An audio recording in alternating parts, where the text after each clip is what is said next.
Hello boys and girls. मुझे उम्मीद है आप सब लोग अपनी एंट्री टेस्ट की तैयारी के साथ खुद को बड़ा फुली लोडेड महसूस कर रहे होंगे और खुदा करे कि ऐसा ही हो।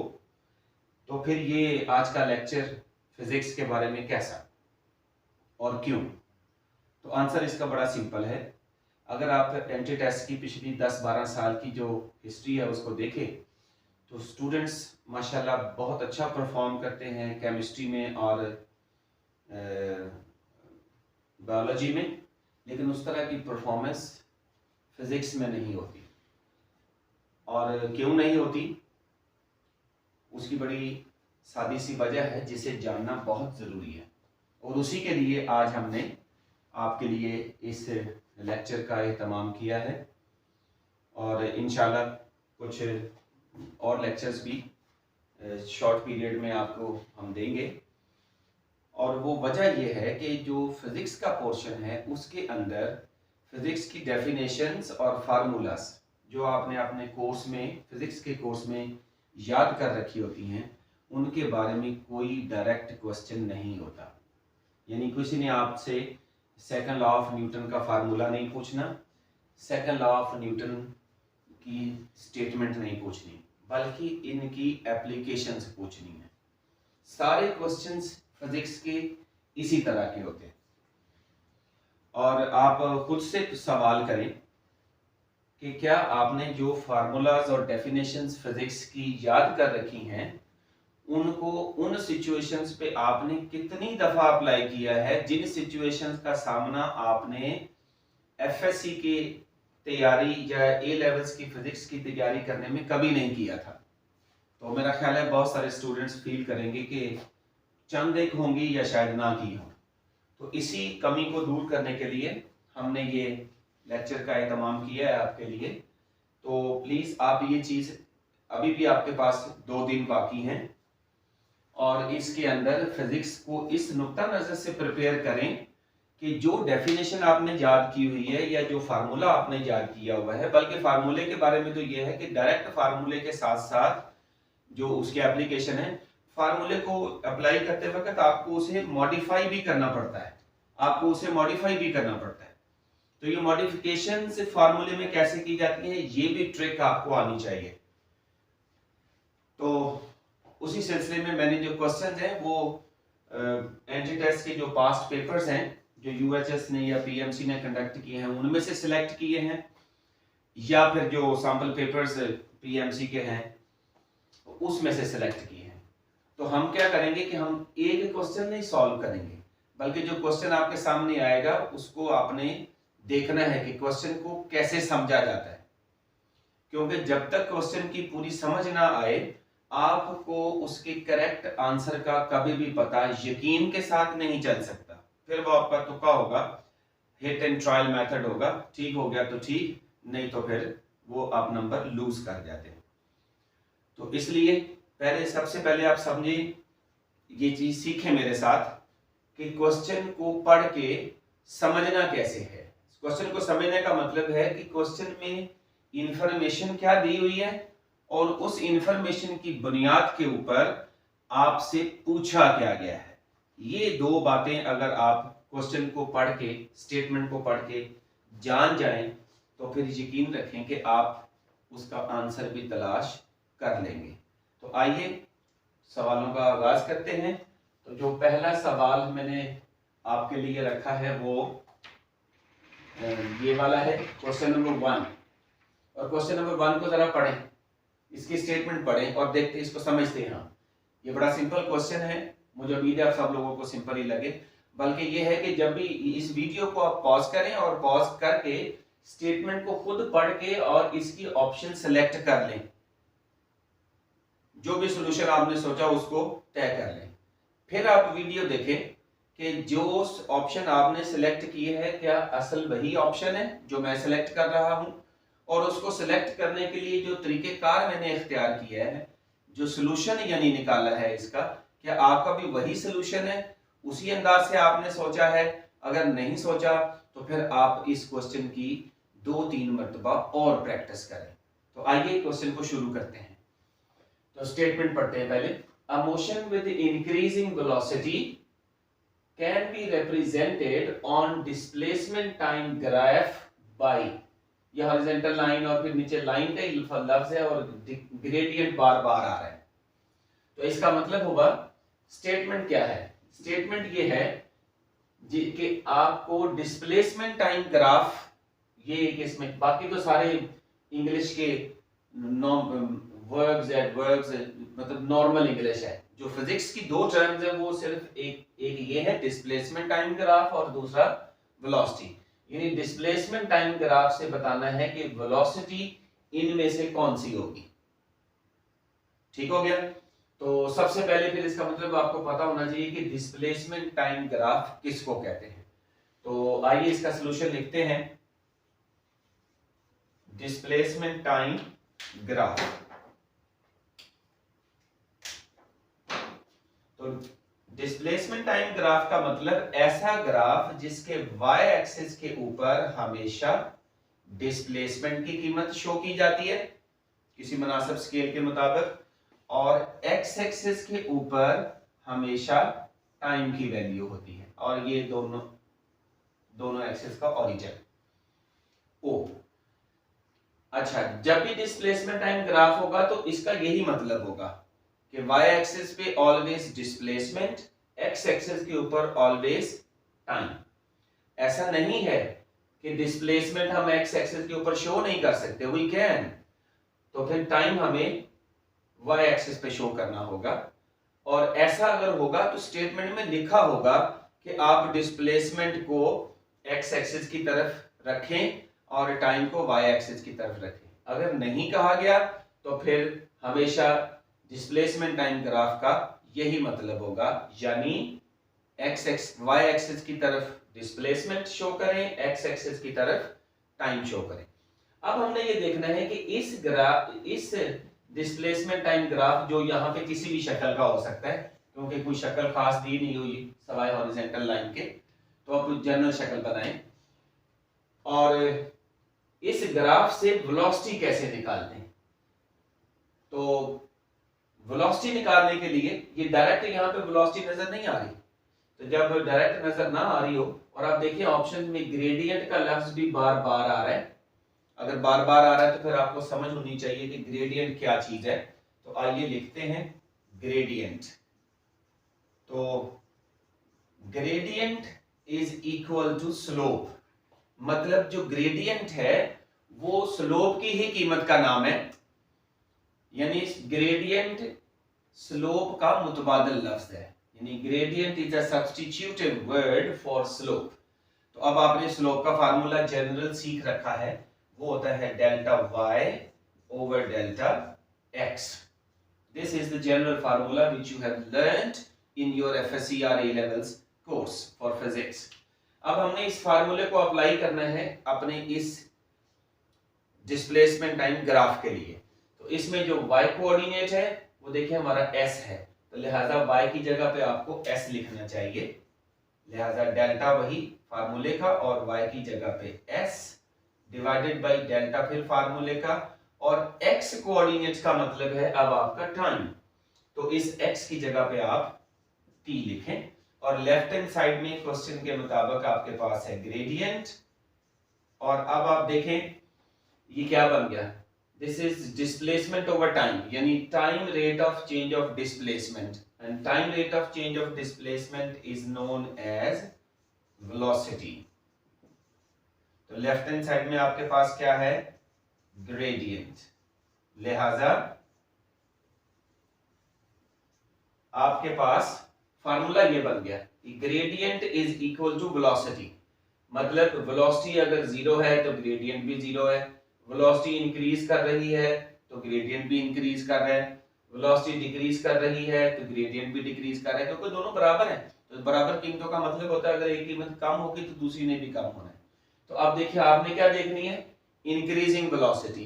तो फार्मूला आपको बता रहा है इंक्रीजिंग वेलोसिटी का मतलब होगा इंक्रीजिंग ग्रेडियंट, और कहां लिखा है इंक्रीजिंग ग्रेडियंट, ये वाली ऑप्शन है, यानी डी ऑप्शन।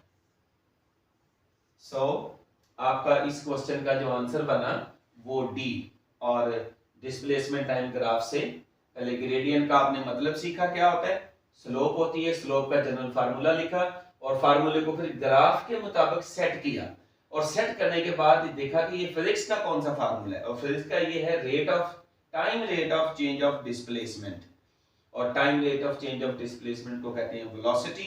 तो फिर हमारे पास फार्मूला बन गया velocity is equal to gradient या कह लें gradient is equal to velocity, यानी gradient of the displacement time graph is equal to velocity of the particle.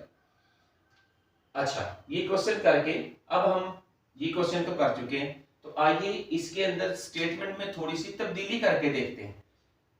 और तब्दीली क्या है कि जो हमारे पास ये लफ्ज लिखा हुआ है इंक्रीजिंग का, इसकी जगह पे अगर लिखा होता जीरो, जीरो वेलोसिटी का मतलब होता है रेस्ट। तो आप कहेंगे सर मोशन ही कोई नहीं है तो फिर ये ऑप्शन कहां से आएंगी, but check there is something very special. अब देखें जीरो स्टेटमेंट सारी यही, a motion with zero velocity can be represented on displacement time graph by ये सारा। अब आपने ये मैंने ब्लू कलर में जीरो लिखा है तो सारा काम मैं ब्लू कलर में करूंगा। अब आप देखें जीरो वेलोसिटी का मतलब फार्मूला आपको क्या बता रहा है जो ग्राफ से अभी आपने बनाया है, जीरो वेलोसिटी का मतलब जीरो ग्रेडियंट। और अब देखें जीरो ग्रेडियंट कहीं चारों ऑप्शन में से कहीं नजर आ रहा है, कहीं भी नहीं है जीरो ग्रेडियंट लिखा हुआ। ये कांस्टेंट ग्रेडियंट का मतलब जीरो ग्रेडियंट नहीं होता, mind it, note it very carefully. Constant का मतलब है कि जीरो के अलावा कोई नंबर है, 5 7 15 20 जो भी हो, तो ये जीरो ग्रेडियंट यहाँ पे नहीं होगा। तो आप फिर सोचें कि इसका कोई अल्टरनेट ना दिया हो, तो जीरो वेलोसिटी का मतलब आपने देखा है ये जीरो वेलोसिटी है, फार्मूला बता रहा है जीरो ग्रेडियंट होगा, जीरो ग्रेडियंट कहीं भी नहीं लिखा होगा। तो फिर जीरो ग्रेडियंट का मतलब है जीरो स्लोप, क्योंकि ग्रेडियंट और स्लोप दोनों बराबर हैं। तो जीरो स्लोप आपको पता है हॉरिजॉन्टल लाइन की होती है, क्योंकि आपने अपने एफएससी या ए लेवल्स के कोर्स में ये बात सीख रखी है कि हॉरिजॉन्टल लाइन का स्लोप जीरो होता है और वर्टिकल लाइन का स्लोप इनफिनिट होता है। तो अब जीरो ग्रेडियंट का मतलब है जीरो स्लोप और जीरो स्लोप का मतलब है हॉरिजॉन्टल लाइन। तो हॉरिजॉन्टल लाइन कहीं लिखी हुई है ये वाली, सो अगर जीरो वेलोसिटी लिखी होगी तो फिर इसी क्वेश्चन का आंसर ए बनेगा। Still after doing this question you can find more question of this type. For example, in place of 0, if there was a number, for example 6 meter per second, यानी statement पढ़ें green के साथ, a motion with 6 meter per second velocity can be represented on displacement time graph by इनमें से कौन C option. आप देखिए velocity 6 metre पर सेकंड, तो 6 एक कांस्टेंट नंबर है, इसका मतलब कांस्टेंट वेलोसिटी। तो आप अपनी सॉल्यूशन में देखें, यानी इस सवाल के लिए भी उसी तरह डिस्प्लेसमेंट टाइम ग्राफ बनाया, फिर ग्रेडियंट का मतलब लिखा और ये फार्मूले तक आप आ गए। तो आप देखें ये 6 मीटर पर सेकंड का मतलब है वेलोसिटी नहीं बदल रही, वेलोसिटी कांस्टेंट है। तो वेलोसिटी अगर कांस्टेंट है तो फिर ग्रेडियंट भी कांस्टेंट है, और कांस्टेंट ग्रेडियंट कहां लिखा हुआ है, देयर इज सम, ये कांस्टेंट ग्रेडियंट है। तो अगर वो 6 मीटर पर सेकंड लिखा हुआ है तो इसका मतलब फिर आपकी ऑप्शन इसी क्वेश्चन की सी बनेगी। ये 6 मीटर लिख दे पर सेकंड, या यहां पे ये लिख देता अ मोशन विद कांस्टेंट वेलोसिटी, तो फिर ये सवाल ज्यादा इजी होता, constant velocity mean constant gradient, ये ऑप्शन। या यहां पे लिख दे -6 मीटर पर सेकंड, तो -6 मीटर पर second is also a constant number for the velocity. तो कांस्टेंट वेलोसिटी हो गई, फिर तो कांस्टेंट वेलोसिटी का मतलब फिर कांस्टेंट ग्रेडियंट हो गया, यानी ऑप्शन फिर यही बनेगी। Still you can extract more questions from this statement. For example, instead of 6 meter per second, now I'm using red color, a motion with decreasing velocity।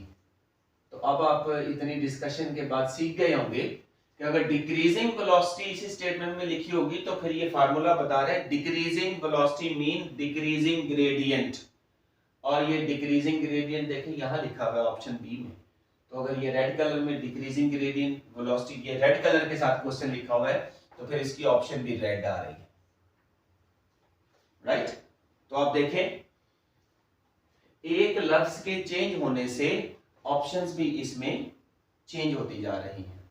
तो प्लीज ये क्वेश्चन जो है जिस तरह से हमने किया है इसको आप रिपीट करें, बार बार रिपीट करें और फिर आप देखें कि इसके अंदर से आप क्वेश्चंस को, जब भी डिस्प्लेसमेंट टाइम ग्राफ का क्वेश्चन आएगा और वेलोसिटी पूछी जाएगी तो यही रूट आपने अप्लाई करना है, राइट।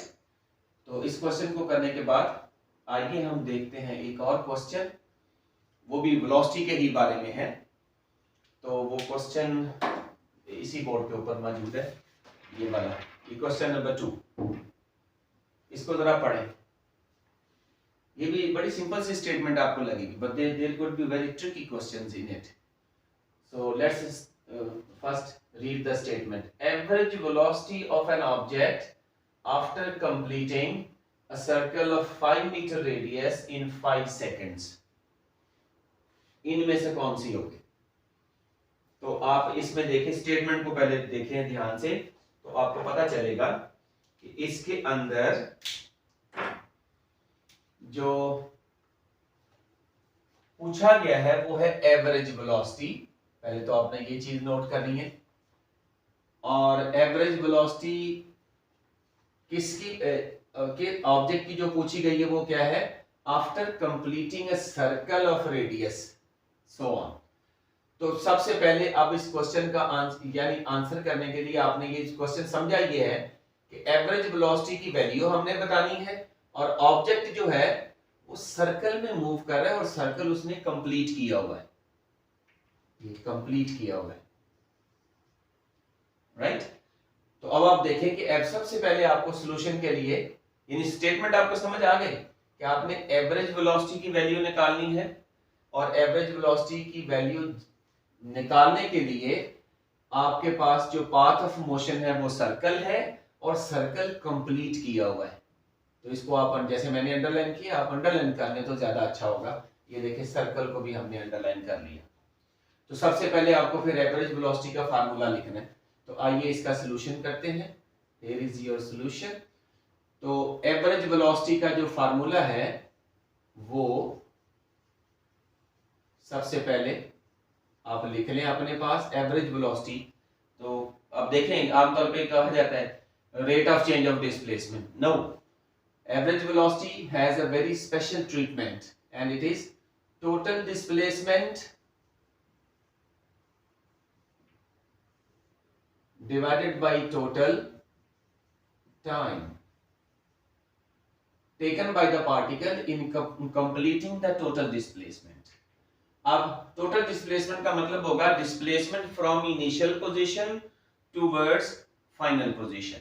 अब हमारे पार्टिकल ने सर्कल को कंप्लीट कर लिया हुआ है। कंप्लीट करने का मतलब ये देखिए, नीचे आप सर्कल बनाएं,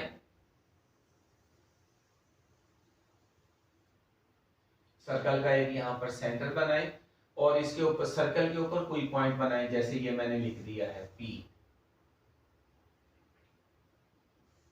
ये P पॉइंट। तो सर्कल को कंप्लीट करने का मतलब है P पॉइंट से शुरू किया पार्टिकल ने और फर्स्ट करें ये एंटी क्लॉकवाइज डायरेक्शन में अगर जा रहा था तो ये सर्कल पे चलते चलते ये वापस P पे जब आ गया तो फिर एक सर्कल पूरा हो गया। इसका मतलब जहां से चला था, यानी जो इनिशियल पोजीशन थी, पार्टिकल वहीं पर आ गया, यानी फाइनल पोजीशन भी उसकी वही है। तो जो इनिशियल पोजीशन है वही फाइनल पोजीशन है। तो what is the displacement mean gap from initial to final position? Zero gap mean zero displacement. So total displacement of the particle in your case is zero. और total time कितना लिया हुआ है particle ने? 5 second का। तो 0/5 आपके पास हो जाएगा 0। लिहाजा आपकी जो एवरेज वेलोसिटी है वो निकल आई 0, राइट। अच्छा, अब अगर यहां ये जो क्वेश्चन लिखा हुआ है इसमें देखें, एवरेज वेलोसिटी की बजाय अगर जो लफ्ज है वो चेंज करके यहां स्पीड लिखा होता, average speed of an object after completing a circle of 5 meter radius in 5 seconds। तो अब देखें स्पीड, आपको एवरेज स्पीड का फार्मूला पहले पता होना चाहिए जो आपने सीख रखा है।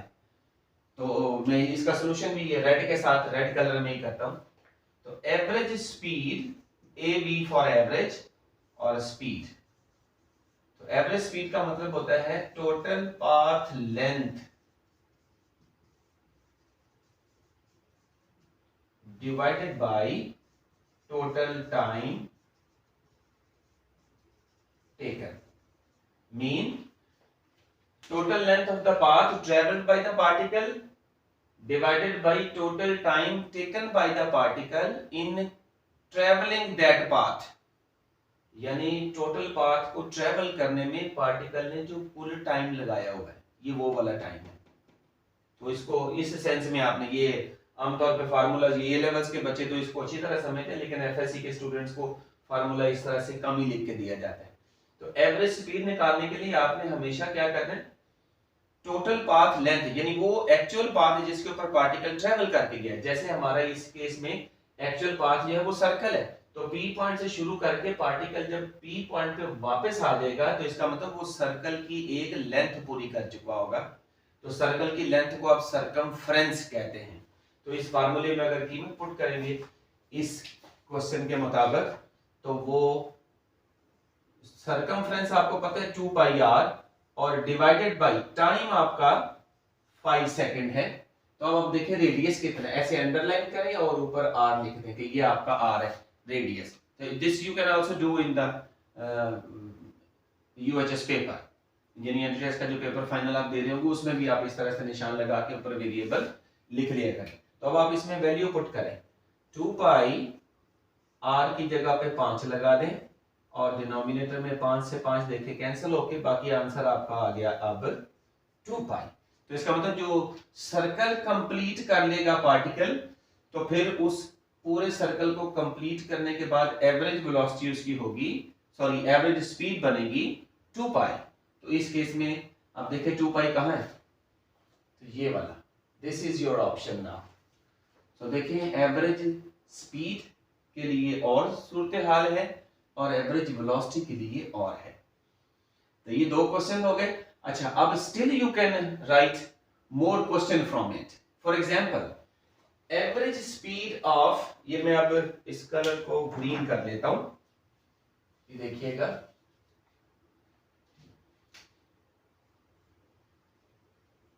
Average speed of an object after completing a circle of 5 meter radius in 5 seconds 5 times is, यानी अब यूं क्वेश्चन है, average speed of an object after completing a circle of radius 5 metre in 5 seconds 5 times, मतलब 5 seconds में circle को 5 दफा मुकम्मल किया है पार्टिकल ने। तो अब आप बताएं इसकी एवरेज स्पीड कितनी है। तो अब चूंकि आपने एवरेज स्पीड निकालनी है, लिहाजा फार्मूला फिर यही रहेगा, average speed is equal to total path length divided by total time taken in completing that length. अब सर्कल में पी पॉइंट से चल के ऐसे पार्टिकल वापस पी पे आ गया तो एक दफा, यानी 2 पाई आर लेंथ हो गई। अब जब ये दूसरी दफा आएगा तो लेंथ डबल हो गई, यानी 2 इंटू 2 पाई आर। तीसरी दफा आएगा तो लेंथ 3 गुना होगी, यानी 3 इंटू 2 पाई आर। तो जब ये 5 चक्कर पूरे कर लेगा तो फिर जो टोटल पाथ लेंथ है वो कितनी बनी, let's do it, green colour में सॉल्यूशन कर लेते हैं। तो अब की दफा जो एवरेज स्पीड होगी वो टोटल पाथ लेंथ हो गया 5 into 2 pi r. 2 pi r length है, अगर सर्कल पी से शुरू करके पी पे वापस आ जाए, यानी एक चक्कर लगाए। तो अभी इसने कितनी दफा कंप्लीट किया सर्कल को, 5 टाइम्स। तो ये फिर 5 से लेंथ मल्टीप्लाई हो जाएगी और टाइम वही 5 सेकंड है जो पहले भी दिए हुए थे। तो अब आप देखें ये 5 से 5 कैंसिल हो गया, बाकी 2 पाई और आर की कीमत पुट करेंगे तो वो 5 होगी, तो ये आंसर आ गया 10 पाई। तो अब जो पार्टिकल की एवरेज स्पीड है अगर वो 5 चक्कर लगा लेता है 5 सेकंड में, तो फिर एवरेज स्पीड निकल आई 10 पाई, राइट। अच्छा, अब still you can extract more questions from this statement. For example, instead of saying, let me use the blue color now, mean average speed of an object after completing, यहां पे लिख दिया होता half a circle of 5 meter radius in 5 seconds, right? तो अब बताएं इसकी average speed कितनी होगी. अब पार्टिकल ने सर्कल कंप्लीट नहीं किया, बल्कि सर्कल आधा मुकम्मल किया है. तो अब आप फिर देखें, चूंकि आपने एवरेज स्पीड निकालनी है, तो मैं सॉल्यूशन भी एवरेज स्पीड के लिए ब्लू कलर में लिखता हूं, क्योंकि मैंने नया क्वेश्चन भी ब्लू में लिखा है. सो एवरेज स्पीड, तो क्या फार्मूला होना है, यही पुराने वाला formula, total path length travelled by the particle divided by total time taken by the particle in travelling that length. तो अभी हाफ सर्कल है, हाफ सर्कल का मतलब सेमी सर्कल, आधा सर्कल यानी. तो पॉइंट पी ही अगर आप अपना रेफरेंस रखें, तो ये जो सेंटर है यहां से लेकर ये एक रेडियस, और इसी सेंटर ओ से ये लेफ्ट साइड पर क्यू पॉइंट तक दूसरा रेडियस हो गया. ये भी आर है, ये भी आर है, ठीक हो गया. तो जो P से लेकर Q तक ये वाला सर्कल मैं बना रहा हूं डॉटेड ब्लू कलर में, this is your semi circle, mean half circle. तो इस हाफ सर्कल की जो लेंथ है, उसको टोटल लेंथ है ना सर्कल की 2 पाई आर, तो 2 पाई आर का हाफ करेंगे तो it will be pi r. तो लिहाजा अब जो लेंथ है वो होगी पाई आर. एक दफा फिर सुने, जो P से चल के P तक वापस टोटल लेंथ है वो 2 पाई आर, जैसे पहले हमने लिखी. तो अभी हमने इसका हाफ लिखना है, तो 2 पाई आर का जो हाफ यानी पाई आर हो जाएगा. तो ये पाई आर और डिवाइडेड बाई 5, जो टोटल टाइम दिया है वो अभी भी 5 है, स्टेटमेंट में देख लें. तो फिर पाई इंटू आर की जगह पे 5 और नीचे 5 कट के आंसर रह गया आपके पास इक्वल टू पाई. तो अब की दफा अगर एवरेज स्पीड हाफ सर्कल में पूछी होगी तो आंसर विल बी बी. तो ये देखें, हमने उसी एक स्टेटमेंट से 4 सवाल बना लिए. ये 5 का मतलब एक और सवाल आप बना सकते हैं. तो मैं करता हूं ऐसे कि ये सारा इरेज करते हैं और हम एक नया सवाल इससे जनरेट करते हैं. Let's check. There could be many more other questions which you can think from this statement. I am just solving the questions which are coming to my mind instantly from this statement. For example, instead of speed, the question was average velocity of an object after completing half a circle of 5 meter radius in 5 seconds. तो जो options मैं लिख रहा हूं अब, वो options हैं ये वाली 2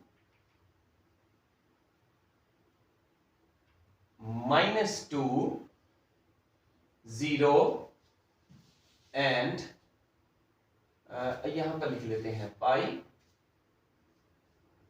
और यहां पर लिख लेते हैं 2, simple 2.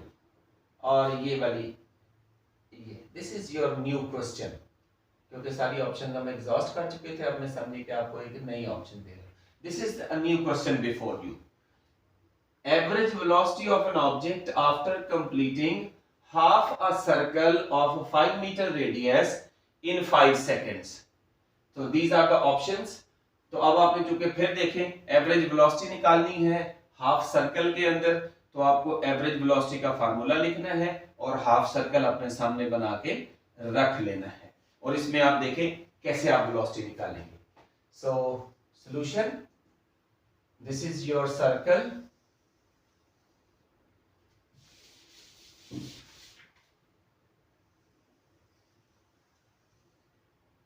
with center at point O, and from point O 2p, this is radius.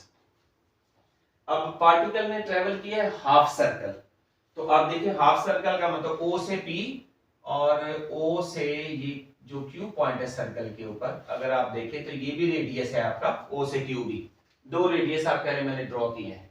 तो P से लेकर ये जो मैं डॉटेड बना रहा हूं Q तक, this is your half circle. तो समझे P पॉइंट से चल के जब पार्टिकल Q पॉइंट पे आ गया है 5 सेकंड में, तो बताएं पार्टिकल की इस मोशन के दौरान एवरेज वेलोसिटी कितनी थी। सो बी वेरी विजिलेंट। तो आप फार्मूला लगाएं एवरेज वेलोसिटी का, जैसे मैंने आपको बताया, घबराना बिल्कुल भी नहीं है। Average velocity, so average velocity formula आपको मैंने बताया था, total displacement divided by total time taken. तो पार्टिकल ने टोटल टाइम कितना लिया, जैसे हमें पता है कि ये हमारे हाफ सर्कल को कंप्लीट करने के लिए, यानी P से Q तक आने के लिए इधर लाइक दिस, पार्टिकल ने जो टाइम लिया है वो 5 सेकंड आपको गिवन है। अच्छा अब देखिए ये टोटल डिस्प्लेसमेंट है, तो डिस्प्लेसमेंट क्या is a vector quantity and it starts from the initial position and goes and terminates at the final position। तो हमारी यहां से जब ये मोशन शुरू हुई है तो ये आपकी है इनिशियल पोजीशन, और ये जो Q है यहां पर आपकी बन गई फाइनल पोजीशन। तो इनिशियल से लेकर फाइनल तक जो डिस्प्लेसमेंट वेक्टर होगा वो ये वाला, ये जो मैं ब्लैक कलर में बना रहा हूं, this is your displacement when the particle has traveled from P to Q to complete the half circle। So remember total displacement का मतलब कौन सा displacement, ऐसा displacement यानी ऐसा वेक्टर जो पार्टिकल की इनिशियल पोजीशन से शुरू होता है और फाइनल पोजीशन पे जाके टर्मिनेट हो जाता है, यानी खत्म हो जाता है। दूसरे लफ्जों में कह रहे हैं डिस्प्लेसमेंट, ध्यान से सुने, यही वो गलती है जिसकी वजह से ये क्वेश्चंस डिस्प्लेसमेंट से मुतल्लिका जब भी आए तो मिस्टेक हो जाती है। तो डिस्प्लेसमेंट को समझना है, टोटल डिस्प्लेसमेंट का मतलब एक वेक्टर आपने लिखना है, और वेक्टर कौन सा, जो initial position of the particle से शुरू होगा और फाइनल पोजीशन पे जाके खत्म हो जाएगा, राइट। जैसे मैंने ये बनाया ब्लैक वेक्टर। तो अब आपने यहाँ पे ये लिखना है, ये डिस्प्लेसमेंट वेक्टर बनाना है, और देखिए ये कितना वेक्टर बनता है। आपको पता है जब भी वेक्टर लिखना हो उसके अंदर दो चीजें होती हैं, magnitude multiply by direction. Remember this point, vector जब भी लिखना हो तो मैग्नीट्यूड सबसे पहले लिखना है, फिर उसके साथ मल्टीप्लाई करनी है डायरेक्शन। डायरेक्शन का मतलब यूनिट वेक्टर, डायरेक्शन का मतलब यूनिट वेक्टर। तो आइए हम देखते हैं। तो P से Q तक जो डिस्प्लेसमेंट है इसका मैग्नीट्यूड देखिए आपको जैसे नजर आ रहा है, P से O तक भी डिस्टेंस आ रहा है, मैग्नीट्यूड का मतलब होता है डिस्टेंस यानी लेंथ, लंबाई। तो P से O तक भी डिस्टेंस आ रहा है और O से Q तक भी डिस्टेंस आ रहा है, लिहाजा P से Q तक जो टोटल डिस्टेंस है वो बन गया 2r।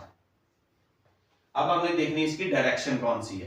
तो जैसे ये मैंने पिक्चर बनाई हुई है, आप समझे कि ये वाली जो लाइन है ये आपकी y एक्सिस है,